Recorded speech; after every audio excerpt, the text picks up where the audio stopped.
Hey guys, I have another Ulta exclusive ColourPop palette for you today. This is Lust for Dusk. This one is actually really pretty.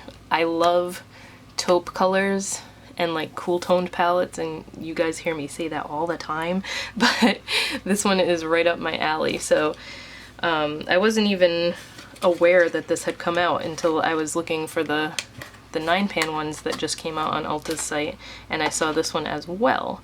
So I'm just gonna get into swatching it for you. This is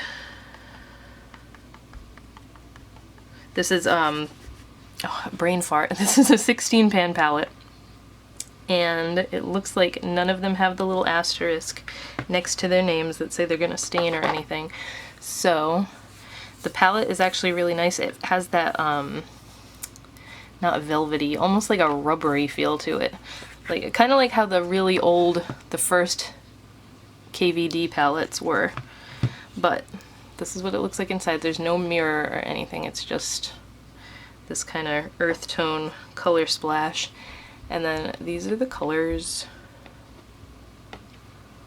Let's see. It is pretty boring when you like at first glance, but overall the color story is really pretty. So I'm gonna get into the swatches here. We have Sunset Chaser. This is a metallic, like a deep champagne. It's not a super white champagne. I have blue stains on me, which I hope aren't gonna interfere too bad because that High Tide palette kind of messed me up here. I'll try to swatch between them. Then we have Wild Sky, which is a matte cream. You can see blue through that one on my finger.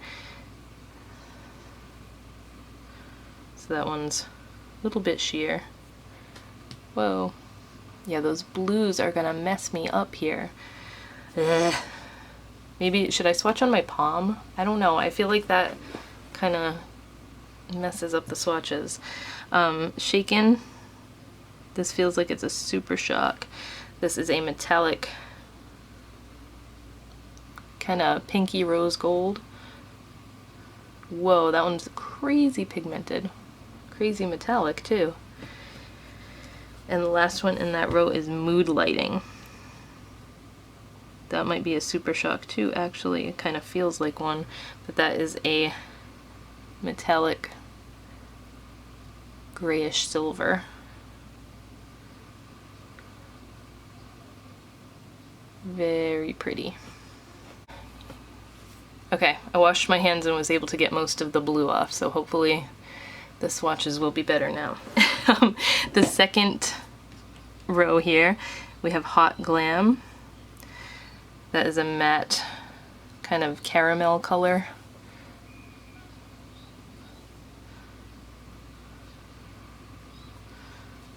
Just your average light brownish color that ColourPop always does. Quiet Storm. This is definitely a loose feeling Super Shock. It looks really pretty, but also kind of messy to work with. That is a crazy metallic copper. Has the same consistency as that Shaken one. Then Mixer. This is a matte, kind of a mid-tone pink with pink micro glitters in there. Well, that one's kind of not so great. Maybe if it had a sticky base.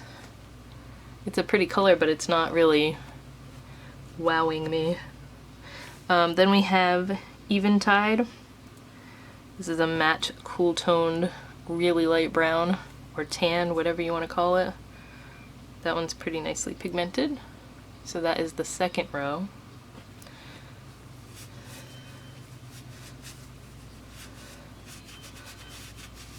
Okay.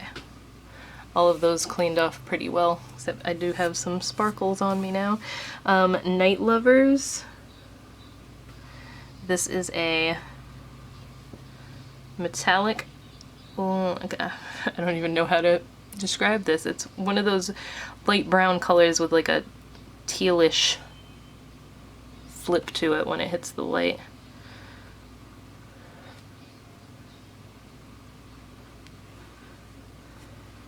And then Horizon is a matte peach.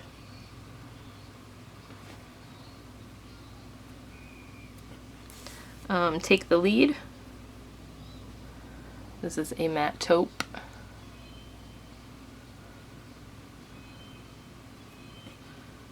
Let's do one more. There we go.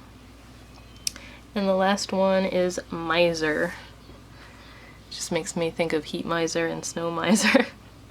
This is kind of a terracotta color with blue flash to it. I'm pretty certain they've done this color in several palettes before, but it is pretty. Maybe I'm thinking of the Sandstone palette and probably like 3 others, but...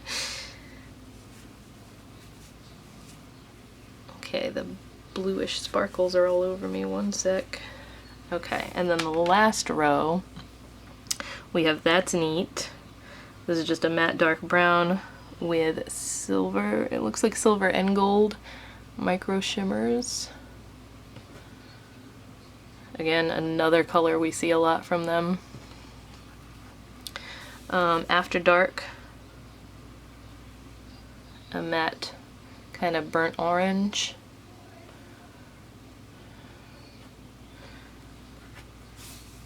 Serve Chilled. I have little fuzzies all over my nails now from the baby wipes. This is kind of a grayish purple, also a matte. There's lots of mattes in this palette. That one doesn't swatch the greatest either. And then Twilight. This is a matte, kind of like a dark cornflower blue. Let's do another layer of that too. I like this row together because that would be a really pretty fall look that is just giving me spooky vibes. But that is the Lust for Dusk palette. I almost couldn't say that. This is definitely not one you need because I feel like it's not super unique. I just really like the color story as a whole, so if you're looking for like a cool toned, definitely could pass as a fall palette, then this is right up your alley. But if you have a lot of ColourPop palettes already, you definitely don't need this because you probably have most of the colors. So that was Lust for Dusk. I hope the swatches were helpful, and I will talk to you guys next time.